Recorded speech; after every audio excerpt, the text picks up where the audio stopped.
which is more easier, pull or push? अगर ये question हो in friction, which is more easier to drag? किसी body को drag करना हो तो कैसे आप करोगे? Either you can apply a force this way, or you can apply a force on the same body this way. Pull करेंगे तो it's a pull, and if you push it, it's a push. Same amount of force there. Say angle theta. Say this angle is theta.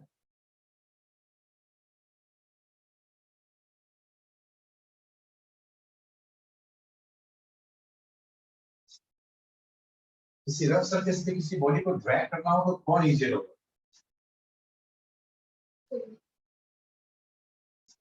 Answer is pull, of course. The answer is pull. Why?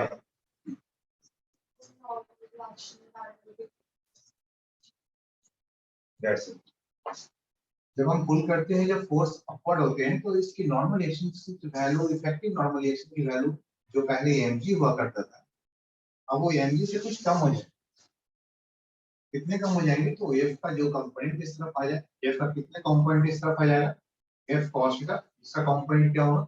f sin. Force obviously body में motion अगर इस तरफ का हो, force of friction इस तरफ हो जाएंगे. और कम से कम फोर्स की बात करेंगे जस्ट टू स्लाइड इट, तो हमें maximum value of the static friction से इसको ओवरकम करना है.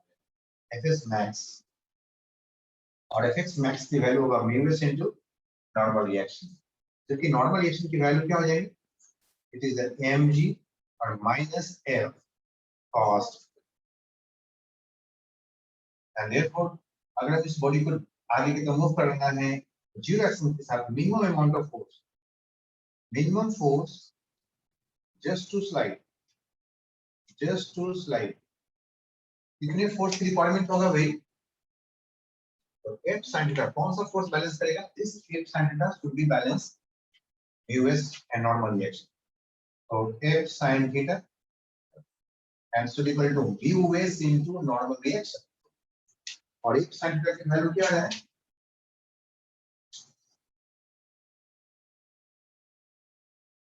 F is F sin theta.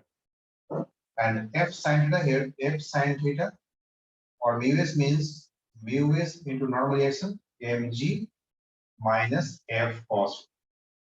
So you can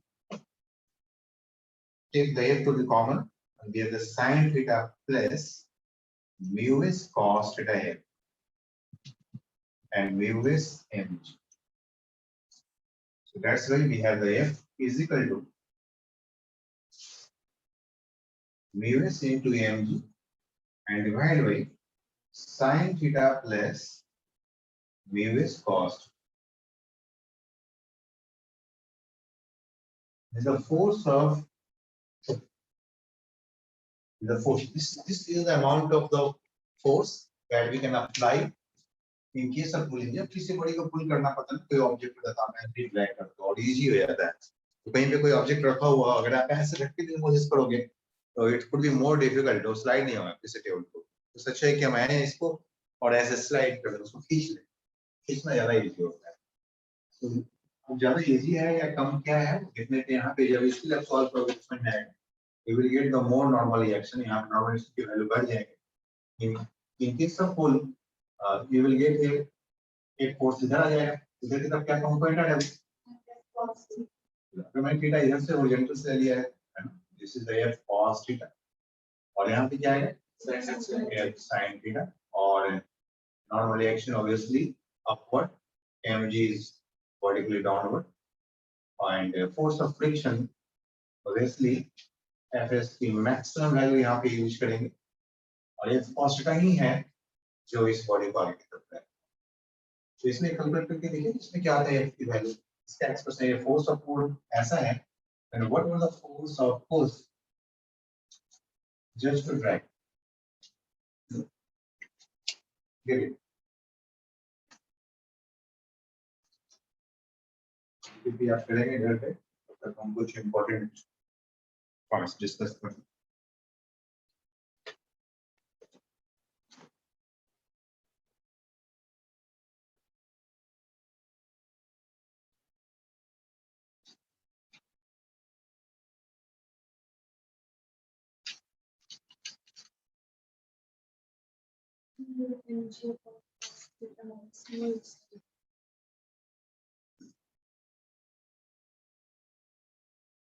Do it everybody.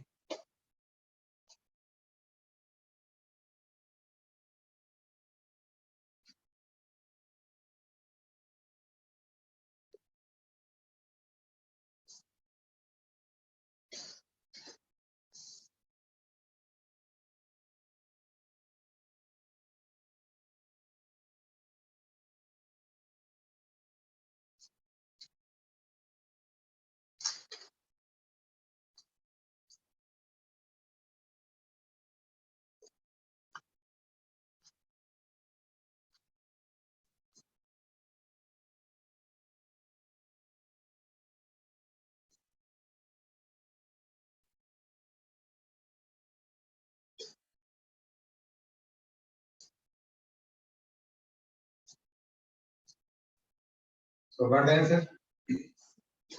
So this time normal reaction n is equal to, आप सीधे बोल सकते हो कि mg डाउनवर्ड है और f sin थीटा भी डाउनवर्ड है, तो it is the f sin theta sum हो गया। और that's why जो फोर्स रिस्पांसिबल है इसको ड्रैग करने के लिए, that is their cost, that must be equal to minimum value fs max, और fs max की वैल्यू mu s है। This is called limiting friction. Actually it is the maximum limit of friction, maximum limit of friction, that's why it is the limiting friction, mu s into normal reaction, and normal reaction हमारे पास आ गया, it is an mg and plus f sin theta। फिर पहले के जैसा हमें f common लेना पड़ेगा यहाँ पे, that is f cos theta, just take the common f cos theta यहाँ पे आ रहा है और minus mu sin theta और mu mg actual, so f की वैल्यू यहाँ पे आ गया mu mg and divided by cos theta minus mu sin।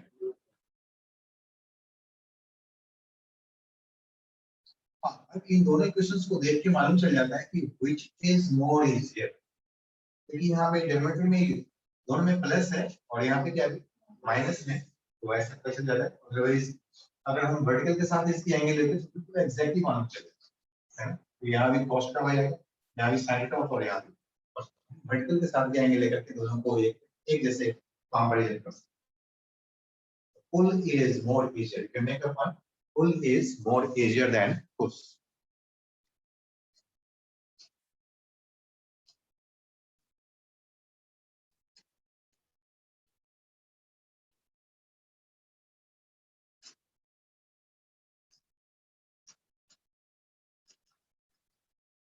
Do we have to solve a few more problem? Yes. तो इसमें हमने कुछ और क्वेश्चंस है, लाइक क्वेश्चन नंबर, आपने डीपीपी अपने घर के अब करना है, ठीक है, होमवर्क रहेगा आप कल के लिए, आज के लिए।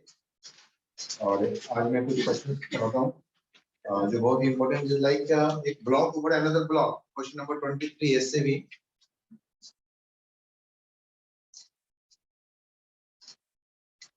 all is more easier।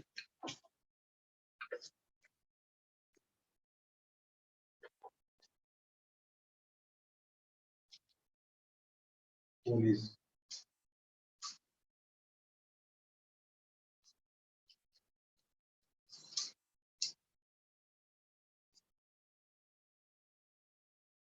clear है, that's it।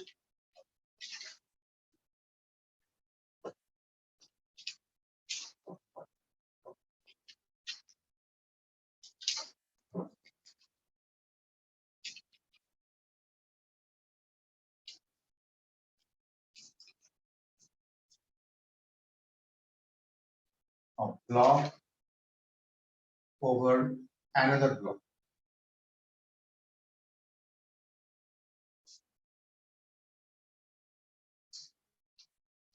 a block over another block।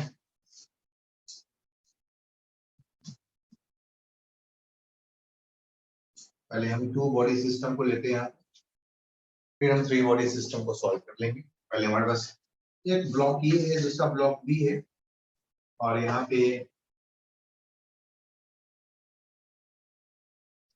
यहाँ पे म्यू की value you can take 0. 0 means what? Smooth surface.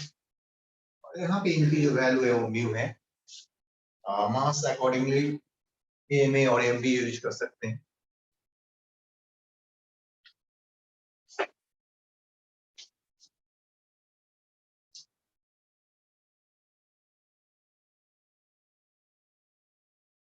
अब इसमें हमें दो बातें करना है. Number 1, the force on the minimum force on upper block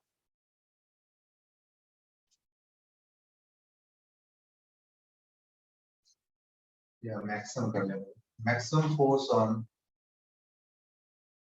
upper block so that both can move together. Both body, both block can move together. Both block can move together with a common acceleration. Move together with a common acceleration. Common acceleration. भाई इस अपर block पे आप ये की maximum value क्या apply करो so that दोनों ही body common action के साथ मूव करें. वो मैक्सिमम अगर बहुत ज्यादा फोर्स लगा देंगे तो इसकी अपनी एक्सेशन हो जाएगा और इसकी अपनी एक्सेशन हो जाएगा. लेकिन मैं उस मैक्सिमम की बात नहीं कर रहा हूँ. मैं उस मैक्सिमम की बात कर रहा हूँ कि दोनों बॉडी एक साथ एक कॉमन एक्शन के साथ मूव. और मिनिमम तो आप कुछ भी लगा सकते हो.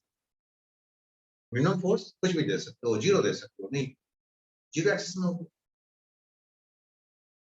तो जब इस तरह की प्रॉब्लम को सॉल्व करना होता है सबसे पहले देखना होता है कि अगर आपने फोर्स तो इस ए ब्लॉक पे लगाया है तो बी ब्लॉक में क्या एक्सेलरेशन पॉसिबल है. फर्स्ट ऑफ ऑल, क्या बी ब्लॉक में एक्सेलरेशन पॉसिबल है अगर एक ब्लॉक पे फोर्स लगाया है तो we will say yes, it's possible when there is a force of friction between A and B, but it is not possible when there is no friction between A and B. अगर smooth surface होंगे और आप ए पे force लगाओगे तो B के सब कुछ भी पार्ट इसके पास तक नहीं पहुंच पाएंगे. भाई कुछ भी नहीं पहुंच पाएगा. बी यहीं पे रह जाएगा और ए को आप जहां लेके जाना चाहो, जिस एक्शन के साथ लेके जाना चाहो, चला जाएगा. So why the body will move when there is a force of friction between these two? Because the force of friction will be the main source of force to move this body. देखिए ए और B के बीच में क्या force लग रहा है. तो we can say ए और बी के बीच में नॉर्मल रिएक्शन भी है, लेकिन नॉर्मल रिएक्शन तो वर्टिकली अपवर्ड होता है. इसकी एक्सेलरेशन का कोई रिस्पांस कोई यूज नहीं होगा क्योंकि ये वाई एक्सिस हो जाता है. अगर बोलेंगे this is Y axis and this is X axis, X को एक्स से मतलब होगा, वाई को वाई से मतलब होगा. अगर हमें एक्स के लॉन्ग एक्सेशन चाहिए तो वाई वाला फोर्स हमारी हेल्प नहीं करना. अगर हमें वाई के लॉन्ग एक्सेशन चाहिए तो एक्स वाला फोर्स हमारी हेल्प नहीं करना. दोनों के बीच में अगर कुछ होंगे तो वो अपने अपने पार्ट अपने अपने कंट्रीब्यूशन दे पाएगा. लेकिन कोई फोर्स कंप्लीटली वाई के लॉन्ग और like normal reaction, it will not help you in moving it along the x axis. Okay, और क्या फोर्स है? ऑब्वियसली जब आप इस अगर ये स्मूथ सरफेस होता what should be the value of what should the direction of force of friction, what should be the direction of motion. Motion ऐसे होते हैं इसको, है ना.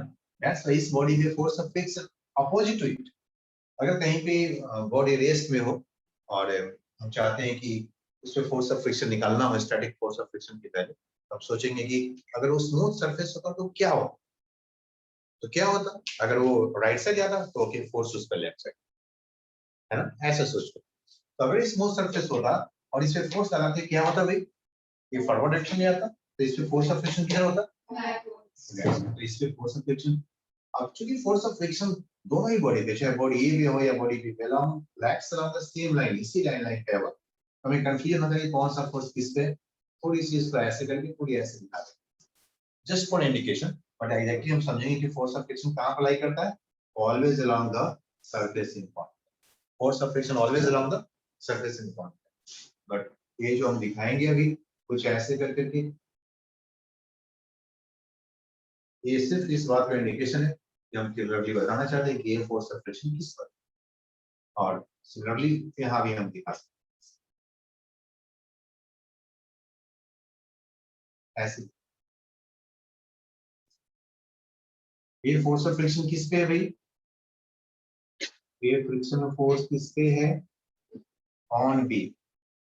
अब लिखने की जरूरत नहीं, अब हमें दिख तो हम अपने ये ऑन है, ये force of Newton's third law, दोनों ही फोर्स मैग्नीट्यूड में इक्वल ही होने, action reaction.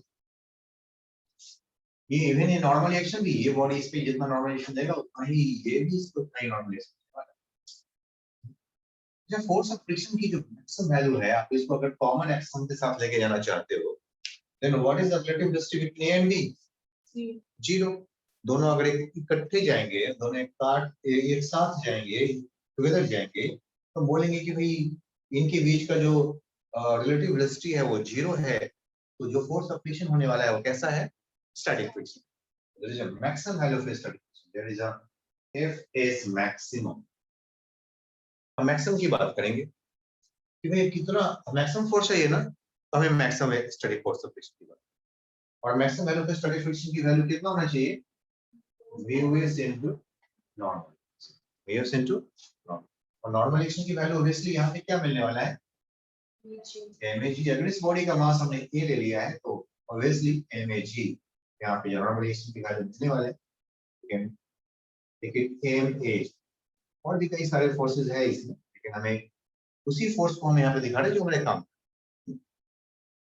Okay, mu s, so it is equal to mu s into m। इससे ज्यादा फोर्स ऑफ फ्रिक्शन इस एप्लीकेबल नहीं हो सकता, और इससे ज्यादा फोर्स इस बॉडी बी पे अप्लाई किया भी नहीं जा सकता। अगर आप बॉडी बी पे अप्लाई, बॉडी ए पे कोई फोर्स अप्लाई करते हो, उसकी वजह से इसमें मैक्सिमम फोर्स कितना आ सकता है?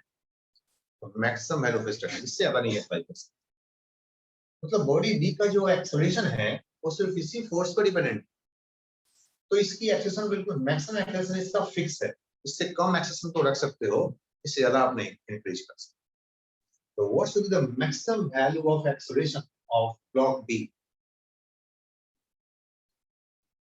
Can you calculate the maximum value of acceleration of block B?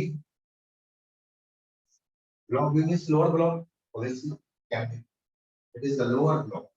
Lower block का maximum acceleration कितना possible है भाई? We can say okay, if A max can be equal to इसका लगने वाला जो force है F max और into mass, उसी बॉडी का मास जिस बॉडी का कैलकुलेट करना चाहते हैं, क्योंकि ऑब्वियसली अगर हम इसकी एवरेज देखेंगे तो हमें ऐसा दिखाई देगा बॉडी, और इस पे लगने वाला फोर्स ऑफ फ्रिक्शन हमें ऐसे दिख रहा है, and this is the Fs max and this is only one force, क्योंकि यहाँ पे तो जो एक फोर्स होना चाहिए था, लेकिन वो सरफेस क्या है, नीचे वाला सरफेस ये स्मूथ हमने ले लिया था, यहाँ पे म्यू की value 0।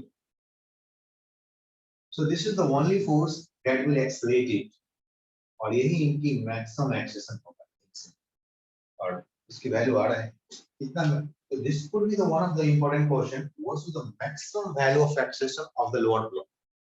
Okay? So answer is Fs max value 1%. लेकिन Fs max में मास किसका इस्तेमाल कर रहे हैं? A का, और यहाँ पे mb से डिवाइड किया। This is the maximum. Mu s into mag by mb into this is the AMS.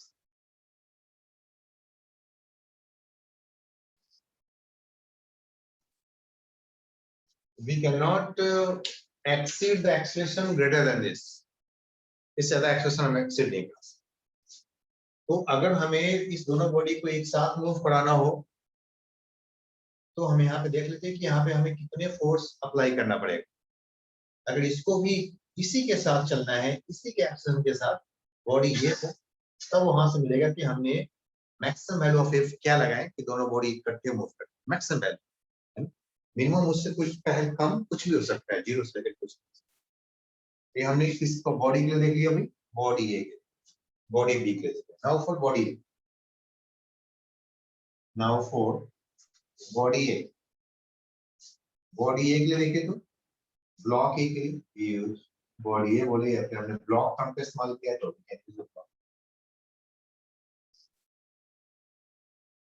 Block ए पे अब क्या फोर्स लग रहा है?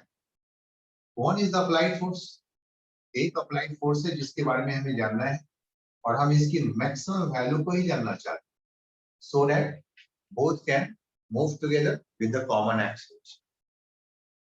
और इस पे लगने वाला एक फोर्स हमें यहाँ पे दिख रहा है, it is this is the Fs max, और Fs max की वैल्यू हमें मालूम चल रहा है mu into normal reaction, इसकी वैल्यू हमें पता है mAg, it will not change, तो पहले से हमें मालूम है. Now what will be the maximum acceleration of this body so that it may go together with the b, वही जो b का एक्सेलरेशन, वही जो b की एक्सेलरेशन, तो इसका भी एक्सेलरेशन किसके इक्वल होना चाहिए? ab की मैक्सिमम एक्सेलरेशन जो होना चाहिए, जो हमने ये मैक्स इसके लिए डिसाइड किया था ab, और जिसकी वैल्यू है mu s ma by mb और mb. Now let us solve your motion apply करेंगे और देखेंगे.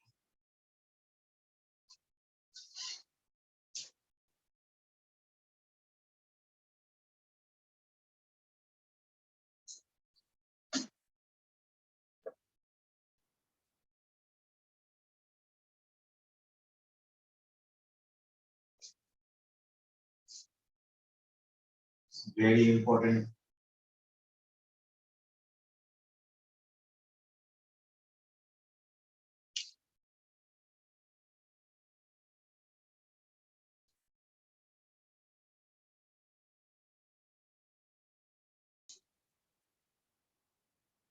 Okay. So we can have here, यहाँ पे F net, we can apply the Newton's law. So F net is equal to mass into acceleration. A का acceleration F net कितना भाई? A जो F applied किया जिसकी मैक्सिमम वैल्यू हमें calculate करना है माइनस Fs max और is equal to mass in of A और इनटू एक्सेलरेशन जो ये मैक्स हमारे पास आ चुका है इसका भाई बॉडी B का जो अब A का भी हो गया कॉमन, इस दोनों का हो गया, तो इसको यूज करके यहाँ पे देख लेते हैं क्या आ जाता है. Fs max की वैल्यू हमारे पास आएगा Fs F max की वैल्यू मैक्सिमम अप्लाइड फोर्स हटा दें सर.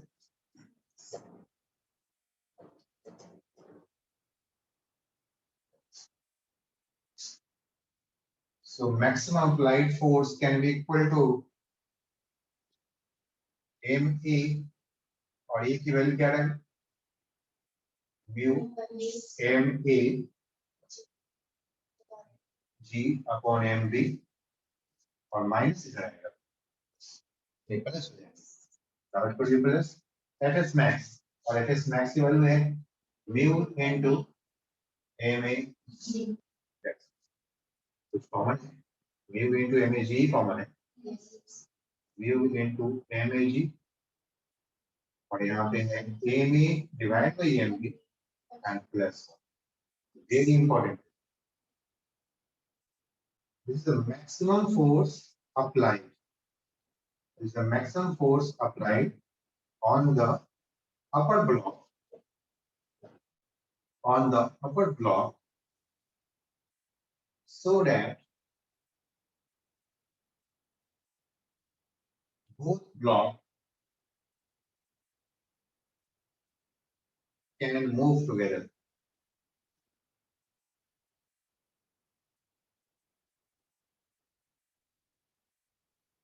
Very important. Clear है ना? हम चाहे तो अब इसकी न्यूमेरिकल वैल्यू के साथ कोई भी प्रॉब्लम को सॉल्व कर पाएंगे हम, तो देख लेंगे. एक न्यूमेरिकल वैल्यू के साथ करेंगे थोड़ी सी फीलिंग आएगी यहाँ पे, तो मैं यहाँ पे बता रहा हूँ एक numerical value just you can use here. चलो B की मास हम रख लेते हैं 10 kg का, B की मास 10 kg का और A का मास 5 kg का और म्यू की वैल्यू 0.3 म्यू की वैल्यू 0.3। अब हमें बताना है कि हम मैक्सिमम फोर्स ए पे कितने लगाएं कि दोनों बॉडी इकट्ठे जाए और बी में मैक्सिमम एक्सेशन कितना पॉसिबल। दो क्वेश्चन हम यहाँ से राइज कर सकते हैं। बी में मैक्सिमम एक्सेशन कितने पॉसिबल है।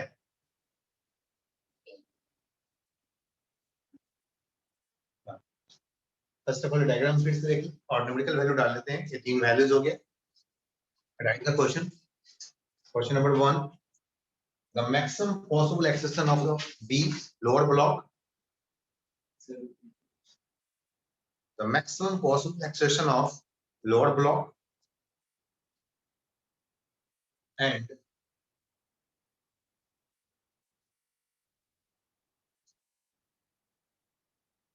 आपने लिखा maximum possible accession of the lower block when a force is applied on the upper block. When the force is applied on the upper block. And part B, what should be the maximum value of applied force on upper block so that both can move together.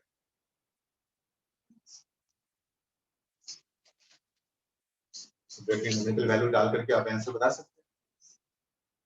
क्या है भाई? Just can we fill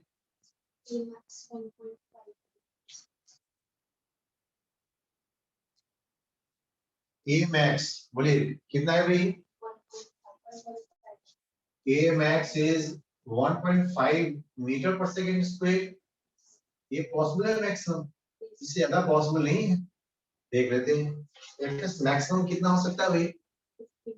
15 Newton. Okay, यहाँ पे इसी 15 Newton की वजह से इसमें एक्सेशन हो पाएगा 15/10 1.5। That's it. अब रेडियो निकालिए ऐसे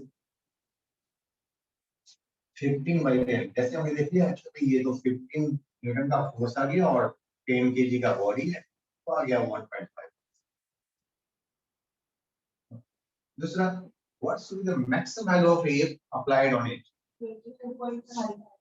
22.5। अच्छा, वो चीज हमें यहाँ पे आ रहा है, यहाँ पे देख रहा है।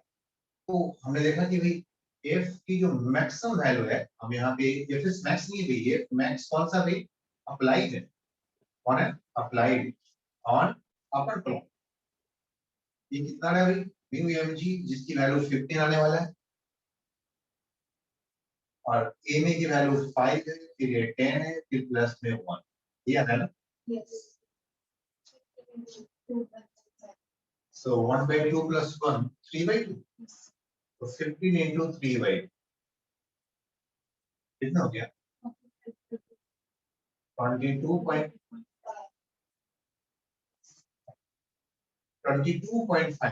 ये वैल्यू हम इसलिए बात को लेकर देख रहे हैं, अब हमें समझना पड़ेगा। What is the maximum value of friction here?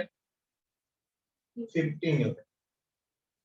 Actually 15 Newton का जो फोर्स यहाँ पे है ना, इन दोनों के बॉडी के बीच में कितने का फोर्स लग रहा है? 15 न्यूटन का फोर्स लग रहा है। और हमने यहाँ पे कैलकुलेट किया कि अगर हम 22.5 न्यूटन तक के फोर्स को अप्लाई करेंगे तो दोनों बॉडी इकट्ठे मूव करेंगे। अगर मैं 22.5 से कम फोर्स लगाऊंगा, 20 न्यूटन का फोर्स लगाऊंगा, what will be the axis of the body? Next question, part C. Part C. If applied force, यहीं पे लिख देंगे part C question है। If applied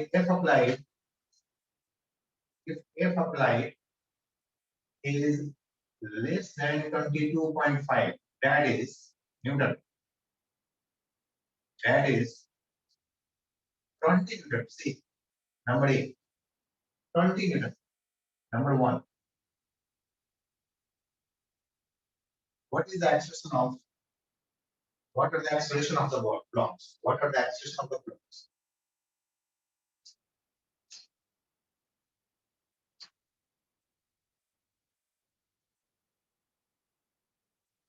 Hear me? Tanvi? Yes, sir. Answer निकालिए। Tanvi जो? Yes, sir. Answer क्या है कभी इसका 20 न्यूटन में? पार्सी का? Yes, sir. Answer कीजिए इसका।